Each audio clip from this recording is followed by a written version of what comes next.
Hello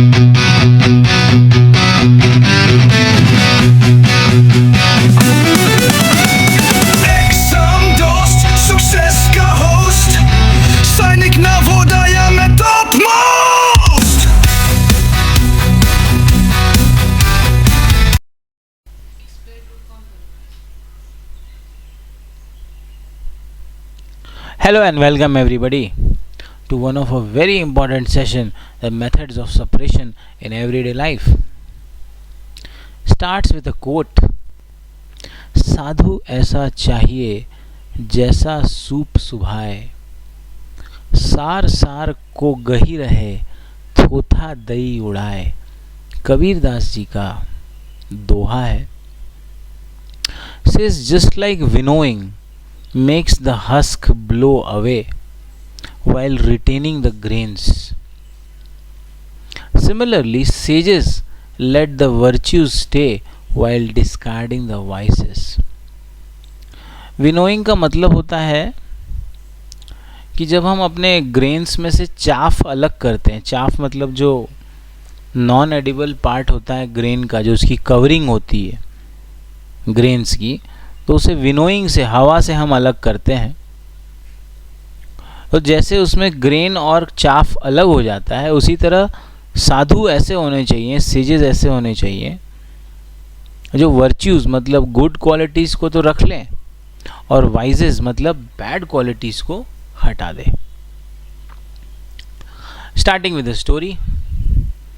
Malli and his sister Valli are excited for their summer vacations.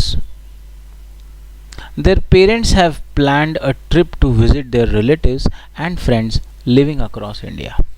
उनके parents उनको अपने relative और friends के पास ले जाने का प्लान कर रहे हैं. They always stay in touch with their relatives and friends. Do you also keep in touch with your loved ones? Their first halt is at their Nani's maternal grandmother house in Haryana. It is surrounded by large fields. Malli and Valli are fascinated by the variety of grains piled up in the courtyard. तो ये नानी के घर गए हैं, तो इनकी नानी के कोर्टयार्ड मतलब जो उनका आंगन है उसमें ग्रेन्स के वेराइटीज़ स्टोर करके रखे हुए हैं. Their mami, the maternal aunt, and mama, the maternal uncle, along with other community members, are busy separating small stones and husk from the grains with their hands. उनके मामा मामी और अलग अलग जो उनके कम्युनिटी के मेंबर्स हैं वो क्या कर रहे हैं कि वो ग्रेन में से छोटे छोटे पत्थर के टुकड़े अलग कर रहे हैं और ग्रेन में से हस्क जो उसकी कवरिंग होती है उसे अलग कर रहे हैं और हाथों से कर रहे हैं. Wali are curious to know why this is being done. Their Nani notices their curiosity and explains, we are removing these stones so that the grains are fit for cooking. Very self explanatory है भाई. उसमें से जो grain है उसमें से अगर आपने स्टोन्स नहीं हटाया तो आप उसे खा नहीं सकते. अगर आप उसे खाएंगे तो वो आपके मुंह में आ जाएगा, तो उसे साफ करना ज़रूरी है. Malli and Malli, they go around the house to see the fields and the cattle. To keep them busy, Nani gives them a challenge of hand picking small stones from grains while keeping their eyes closed. तो अभी उनको एक busy रखने के लिए नानी ने बोला कि अपने आंखें बंद करो और आंखें बंद करके जो छोटे छोटे पत्थर के टुकड़े हैं ग्रेन्स में उसे तुम अलग करने की कोशिश करो.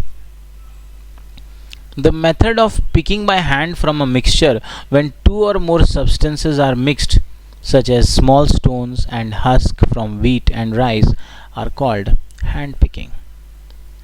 It is done on the basis of difference in size, color, and shape of the particles.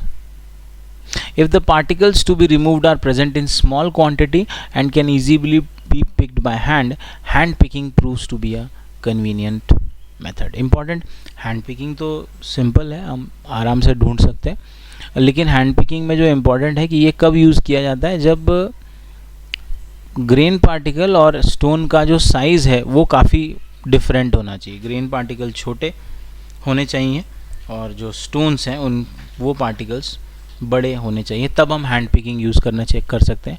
या जब स्टोन्स का जो कलर, आपने देखा जनरली स्टोन्स ब्लैक कलर वगैरह इस तरह के कलर के होते हैं, तो इससे भी हम उसको आइडेंटिफाई कर सकते हैं।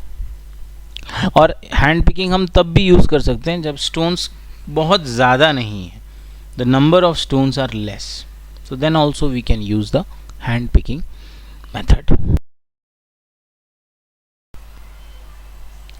Malli are served steaming hot vegetables pulao. While eating the pulao, Nani observes that Malli is separating whole black pepper from the pulao and is placing them aside on his plate. Valli playfully teases, "Wow, this is a hand picking method, nice one." Nani tells them about the benefit of black pepper and encourages Mali to eat it. Later in the day, their mama takes them to the field where they observe bundles of harvested wheat stalk. Some stalks are spread in the sun for drying. Both of them pick up a stalk each and notice numerous grains attached to it. A group of farmers are beating the stalks on a large wooden log. Curiously, Valli asks Mama, why are they doing this? Mama explains, they are beating the stalks to separate the grain. आप देख सकते हैं picture में, ये लोग इन लोगों ने bundles of crops लिए हुए हैं और उसको एक लकड़ी के ऊपर वो मार रहे हैं, थ्रैश कर रहे हैं, और ये स्टॉक को बीट कर रहे हैं। क्यों? क्योंकि वो उसमें से ग्रेन्स सेपरेट करेंगे। This process of separating grains from the stocks is called threshing. Farmers work hard, yet they enjoy their work from time to time, and they sing folk songs while working. Threshing.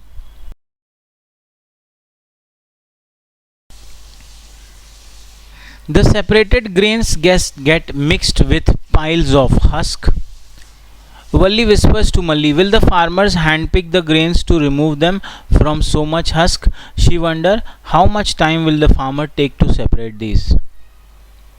तो यहाँ पर आप देख सकते हैं threshing के बाद grains तो अलग हो ही रहे हैं, लेकिन छोटे छोटे हस्क पार्टिकल्स भी वहाँ पर आकर उनके साथ ऐड हो रहे हैं। तो अब वल्ली सोच रहा है कि ये हस्क पार्टिकल्स को ये लोग कैसे अलग करेंगे। हस्क पार्टिकल्स को ये लोग, आपने देखा होगा घर में इस तरह का एक मम्मी यूज़ करती है, बैम्बू से बना हुआ, और इससे मम्मा उसको फटकती है और अलग कर देती है उसमें से हस्क पार्टिकल और grain particle. Let us explore that how the husk particles will be separated from the grain particle. Take a handful of roasted peanuts and rub them between your palms. What happens?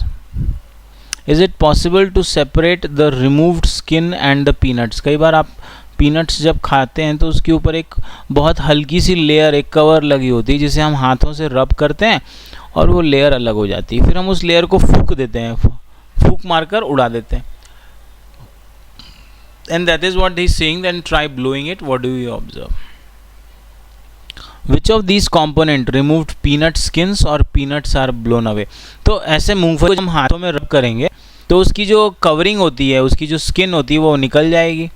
फिर हम फूंक मारकर उसे उड़ा देते हैं, जो skin होती है वो उड़ जाती है और जो नट्स होते हैं वो हाथ में रह जाते हैं.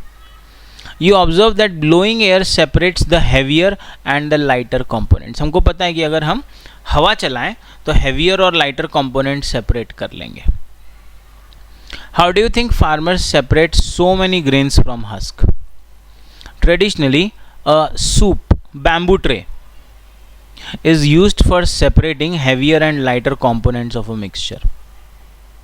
ये आप देख सकते हैं सूप है, और सूप में हम आपने देखा होगा मम्मी भी कई बार हैवी और लाइट कंपोनेंट के जो मिक्सचर को मम्मी भी इस तरह उसे सेपरेट करती है. Next day their Nana takes them to the field to show the process at work. नाना अगले दिन उन्हें फील्ड पर लेकर जाते हैं और उन्हें दिखाते हैं. Malli and Valli observe a farmer standing on a raised platform. The farmer is moving the bamboo tray which contains threshed wheat grains in the direction of air or wind. What do you infer from figure? Do both components, wheat grain and husk, fall at the same place, which of the two components gets blown away, can the wind separate the, देखेंगे इसको, figure को देखेंगे. This is the process of winnowing.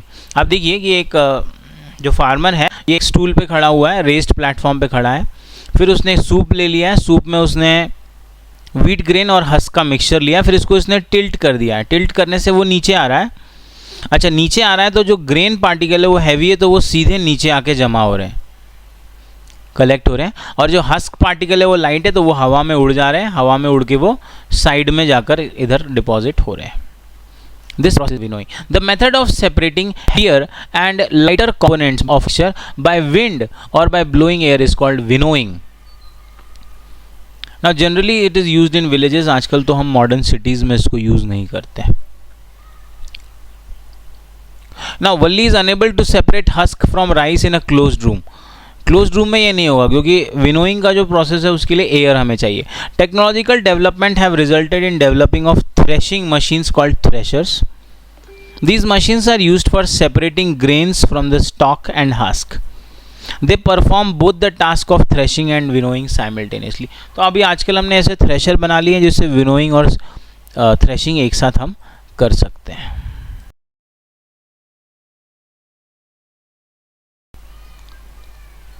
Next day, Malli and Valli board a train to Ahmedabad to visit their father's friend, Ghanshyam Bhai. Before leaving, Valli requests her mommy to prepare meethi puri, sweet Indian bread made from wheat flour for their journey. Valli, shall I help you knead the wheat flour? Mommy, to prepare a dish with flour, first we need to remove bran that may be present in the flour. And how do we do it? चलिए देखते हैं. ये देखेंगे, आप देखना होगा जब भी मम्मी घर में तो रोटी वगैरह भी बनाती है तो मम्मी क्या करती है, ये सीव है, सीव मतलब छन्नी, उससे मम्मी आटा क्या कर लेती है, छान लेती है.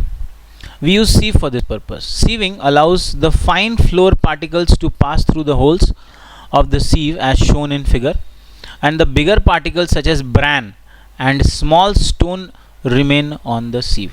तो जब भी मम्मी इसको क्या करेगी, छान लेगी, तो ऊपर जो होते हैं वो बड़े बड़े पार्टिकल्स, वो ब्रैन पार्टिकल्स होते हैं, वो अलग रह जाते हैं, और अगर उसमें कोई स्टोन्स वगैरह होंगे तो वो भी अलग रह जाते हैं. और जो फाइन पार्टिकल, फ्लोर के जो पार्टिकल है, जो आटा है, वो होल से नीचे चला जाता है. Carefully observe a sieve. Are all the holes of the sieve the same size? Will sieving work if the holes of the sieve are larger than the substance? Is there any difference in the size between the particle that pass through the sieve and the particle that remain on the sieve? Sieving is used when components of solid mixture have different sizes. तो sieving को कब use करना है, जब उसमें solid particle के अलग अलग size होते हैं.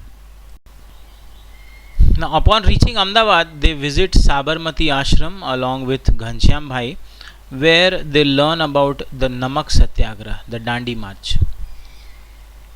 What's Sabarmati Ashram famous for? Malli asks, what is common salt obtained from? It is obtained from seawater, replies Ghanshyam Bhai. Seawater is a mixture of salt and other substance dissolved in water. To obtain salt, the seawater is kept in shallow pits and exposed to sunlight and air. In few days, the water is evaporated completely, leaving behind a solid mixture. Common salt is then obtained from this mixture by further purification. Find out some water bodies in India that contains common salt. One such source is Sambhar Lake in Rajasthan. Question पूछा जा सकता है, sambar lake कहाँ पर है. Now last year exam में इन्होंने इस पूरे प्रोसेस को स्टेप बाय स्टेप अरेंज करने के लिए बोला. आप देख सकते हैं ये समुद्र के किनारे इन्होंने गड्ढा खोद लिया, उसमें पानी जमा हो गया, फिर वो पानी में सॉल्ट है, पानी इवेपोरेट हो गया, सॉल्ट बच गया, प्यूरिफिकेशन करके हमने सॉल्ट बनाया. अब इन्होंने लास्ट ईयर क्या किया, एग्जाम में इसके सारे स्टेप्स बाय स्टेप्स लिख दिए और फिर बोला कि इनको ऑर्डर में अरेंज करो सॉल्ट मेकिंग के प्रोसेस में. So that is very very important. तो इस पर इस तरह के भी हमें क्वेश्चंस पूछे जा सकते हैं.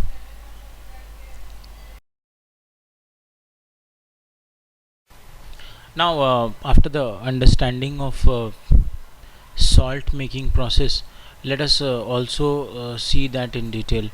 Take a bowl or any container and fill it half with water. Add 2-3 teaspoons of salt into it and stir till the salt dissolves to form a solution. Take a small piece of black or a dark colored thick paper and spread a few drops of salt solution. You can also create an art of your choice with this salt solution.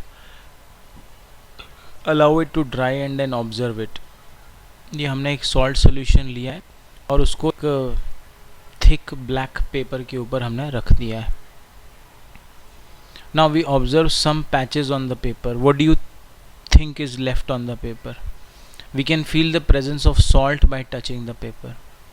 Where has the water disappeared? Recall the chapter Journey through States of Water. तो हम salt solution को अगर एक black pepper पे हम रख दें या एक पेपर पे हम रख दें तो उसमें से पानी क्या होगा, जाएगा. The traditional Indian system of holistic health and medicine called Ayurveda, the herbs or parts of plants are prescribed as remedies. हम प्लांट्स से हम अपनी दवाइयाँ बनाते थे. These ingredients like roots, leaves, flowers or seeds of various medicinal plants are often dried in the shade. हम क्या करते थे, प्लांट्स के रूट्स, लीव्स, सीड्स इसको हम सुखाते थे. And this practice facilitates the evaporation of excess water, leaving behind the important part of the medicine. तो सुखाने से क्या होता था कि उन लीव्स का पानी उड़ जाता था और सिर्फ जो उसमें इम्पोर्टेंट पार्ट है, जो ट्रीटमेंट वाला पार्ट है, वो रह जाता था. तो वहाँ पे हमें सॉल्ट सुखाकर हम निकाल रहे हैं. एक और इन्होंने एक्टिविटी की है. Take some salt solution in a china dish. If a china dish is not available, take suitable vessel. Heat and let the water boil away as shown in the figure. Allow the what do you observe? What is left in the china dish? Do you get the salt back? You can feel the presence of salt in the china dish by touching the salt. आप देख सकते हैं यहाँ पर हमने salt solution लिया हुआ है, उसको हमने गर्म किया तो पानी इसमें से इवेपोरेट हो जाएगा और बचा सिर्फ salt. The method through which we can get, क्या ऐसा और कोई प्रोसेस होता है जिससे हमें सॉल्ट भी मिल जाए और वाटर भी मिल जाए? Observe the figure. यहाँ आप देख रहे हैं ये चाय बनाने के प्रोसेस की बात हो रही है. Does it answer the question? Can you name the process? It is now time for Malli and Valli to visit Dada and Dadi, paternal grandparents residing in Puducherry, located in southern India. They are excited to meet their old neighborhood friend Balan. After reaching Puducherry, they start talking about the old times and they do not realize that it is already evening. Dadi's tea time. तो ये चाय बनाने की बात है. ये filtration का काम करेंगे यहाँ पर. यहाँ आप देख सकते हैं यहाँ फिल्ट्रेशन चल रहा है, या ओल्ड स्टाइल में डिकेंटेशन हम करते थे. समझेंगे. Dada, I shall prepare tea for you. Children, we will also help you. As Dada makes the tea, he shares tips on how to make a cup of tea. Balan, after preparing tea, how do you remove the tea leaves? Dada, obviously with a strainer. Strainer मतलब छन्नी हो गई जो चाय छानने वाली होती है. You know, if we do not have a strainer, we can still remove most of the tea leaves. Valli says, how? Dada, leave the saucepan containing tea undisturbed for some time and gently pour the tea in a cup. कह रहा है कि अगर हमारे पास छन्नी ना हो तो हम उसमें से चाय कैसे अलग करेंगे. वो कह रहे हैं कि थोड़ी देर आप जिसमें चाय बनाया वो कनर छोड़ दीजिए. ऐसा करने से जो टी लीव्स हैं वो नीचे सेटल हो जाएंगे और उसके बाद धीरे से जब आप चाय डालेंगे तो जो टी लीव्स हैं वो नीचे की तरफ हैं तो वो ऊपर. आप देख सकते हैं यहाँ डायग्राम में कि टी लीव्स जो आप आसानी से कप में वल्ली हो, ये and then the tea the bottom. और टी लीव्स कहाँ सेटल हो जाएंगे? बॉटम में सेटल हो जाएंगे. The process of settling down of soluble component at the bottom of a liquid is called sedimentation. जैसा आप देखते हैं कि जब हम चाय मम्मी बनाती हैं तो उसकी जो लीव्स होती हैं वो बॉटम में रह जाती है चाय बन जाने के बाद. तो जब हैवियर इनसॉल्युबल कंपोनेंट बॉटम में रह जाएगा कंटेनर के, इस प्रोसेस को हम सेडिमेंटेशन बोलेंगे. when the water or the liquid is removed by tilting the vessel, this process is called decantation. और ये जो हम जेंटली चाय को डाल रहे हैं, इस जेंटली डालने के प्रोसेस को हम कहते हैं decantation.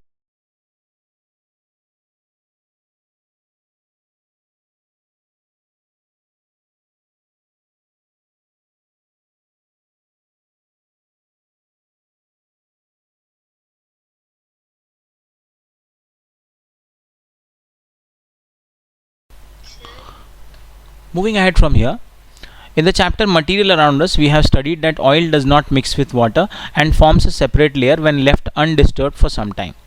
Which method of separation would you use to separate oil and water? तो हम oil and water को separate करने का यूज़ करेंगे. आइए देखते हैं. दादा, but I can still get a few tea leaves in my mouth because decantation does not completely separate all the tea leaves from the tea. तो decantation से हम gently चाय और चाय पत्ती को अलग तो कर सकते हैं, पर पूरी तरह से नहीं, थोड़े बहुत leaves फिर भी आ जाएंगे. Balan, oh, it means it is not a proper method of separation. Dada, yes, you are right. The tea is ready now. Malli picks up the tea strainer from the shelf and gives it to his Dada. Dada, let me pour the tea through the strainer. You can see all the tea leaves collected in the strainer. तो यहाँ पर वो बात कर रहे हैं कि अब वो डिकेंटेशन से पूरी तरह वो टी लीव्स को फिल्टर नहीं कर पा रहे हैं, तो वो छन्नी स्ट्रेनर से ये काम करेंगे. The process of separating tea leaves from T is called filtration. Balan asked Malli if he could use a tea strainer to filter muddy water. Let us try and find out. अब वो बालन पूछ रहा है मल्ली को कि क्या वो T strainer से मडी वाटर को फिल्टर कर सकता है. तो दादा ने कहा उसका लेट अस हम करके देखते हैं. Dada also try to filter the muddy water through a piece of cloth and observe the difference. तो वो कह रहे हैं आप इसको स्ट्रेनर से भी, छन्नी से भी करके देखो, और आप उसे कपड़े के पीस से भी करके देखो. That we will see now. Malli, why should we use a piece of cloth? Dada, in a piece of cloth there are very small holes or pores between the woven threads. These pores in the cloth can be used as a filter. People in ancient times also followed this practice. But if the water is still muddy, impurities can be separated using a filter with even smaller holes or pores. A filter paper is one such filter that has very fine pores. तो ये muddy water filter करने की बात करी, या तो हम cloth से कर सकते हैं या फिर हम फिल्टर पेपर से कर सकते हैं. ये हमने फिल्टर पेपर को एक कोन शेप में कन्वर्ट कर लिया, फोल्ड करके, और कोन शेप में फोल्ड करके we will place in funnel. और फनल में रखने के बाद अब हमने मडी वाटर डाला है, और अब हम देख रहे हैं कि नीचे जो है कोनिकल फ्लास्क में clear water, pure water deposit हो रहा है, और मड जो है वो ऊपर रह जाता है. Now what do you observe? Do the mud particle pass through the filter paper?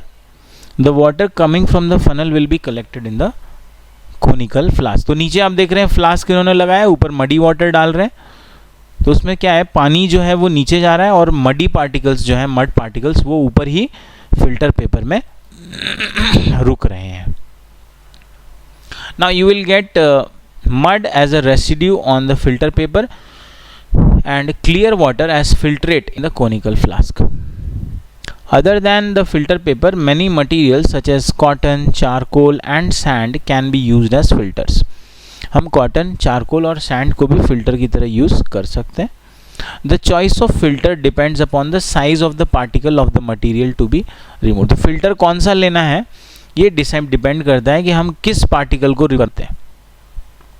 Create की बात चल रही है यहाँ पर. Valli goes for a nature walk with her dadi and collects some water from a pond in a container. Pond से थोड़ा पानी वो लेकर आया. She observes some unwanted substance in it. Design and create a working model of water filter using low cost material. तो water filter बनाने की बात चल रही है. अगले they are talking about the tea bags. Tea bags were initially made of soft cloth like silk because it could hold the tea leaves and let water pass through. Silk was strong and did not fall apart when it touched hot water. Later people started using gauze or muslin. Eventually they began using filter paper, which is what most tea bags are made of today. तो पहले जो tea bags आते थे वो silk के बने हुए होते थे, लेकिन धीरे धीरे इसे गॉज या मुस्लिन से रिप्लेस किया और आज हम पेपर, फिल्टर पेपर के बने हुए टी बैग्स यूज़ करते हैं, क्योंकि बहुत आसानी से उसमें से आप टी लीव्स को और वाटर को आप कांटेक्ट करा सकते हैं. Malli and Valli go on a boat ride in a nearby river with their dada and his friend Ottukam. Ottukam is a fisherman. As they cast the fishing net, water drains out through the mesh. Valli recalls the filtration method she had learnt and realizes that this method of catching the fish is somewhat similar.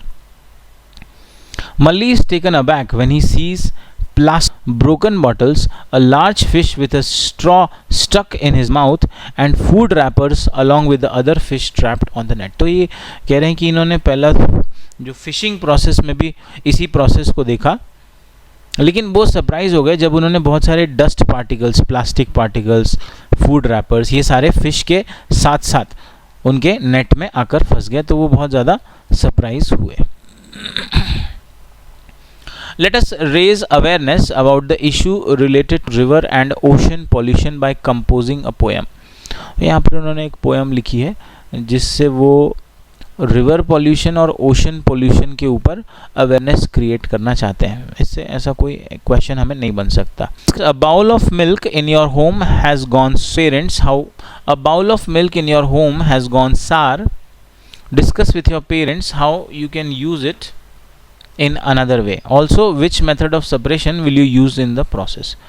अब बात करेंगे churning process के बारे में.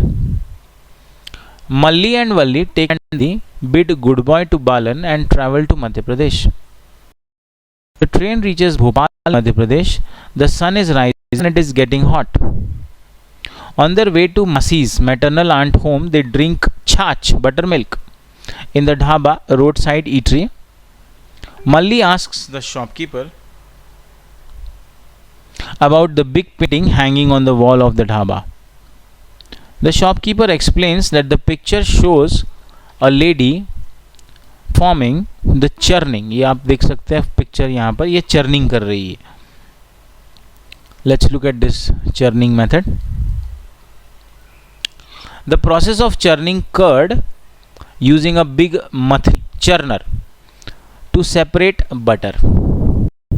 In this process, the butter being lighter floats at the top while the buttermilk is left behind. तो ये जहाँ पर छाछ इन्होंने पिया, वहाँ पर इन्होंने देखा कि छाछ बनाने की जो प्रोसेस है वो चर्निंग से होती है. बटर उसमें हमें बटर मिलता है जो ऊपर आ जाता है क्योंकि वो लाइटर है, और छाछ हमें नीचे मिलता है. Can you name one kitchen appliances which run on electricity that is used to prepare buttermilk? वो मिक्सर ग्राइंडर में हम ये काम घर पे करते हैं.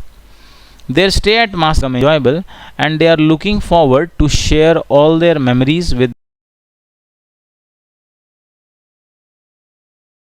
the final destination of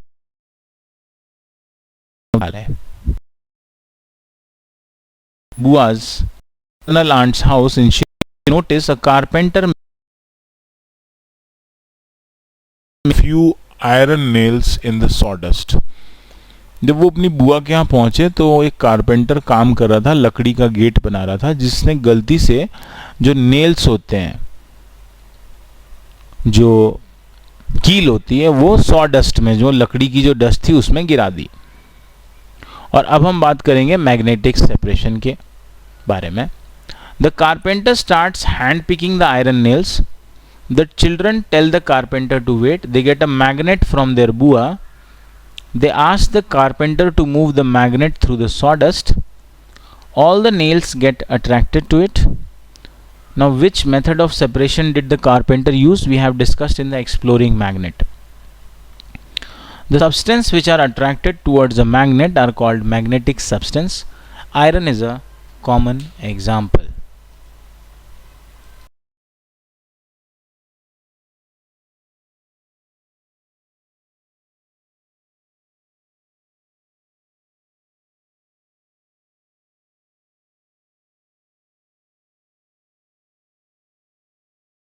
So we see that that iron is a common example of magnetic substance. Separation of magnetic and non-magnetic substance by using a magnet is called magnetic separation. जैसे हमने यहाँ पर देखा कि sawdust और iron nails को हमने magnet के थ्रू सेपरेट कर लिया। आयरन मैग्नेटिक सब्सटेंस है, सॉडस्ट नॉन मैग्नेटिक है।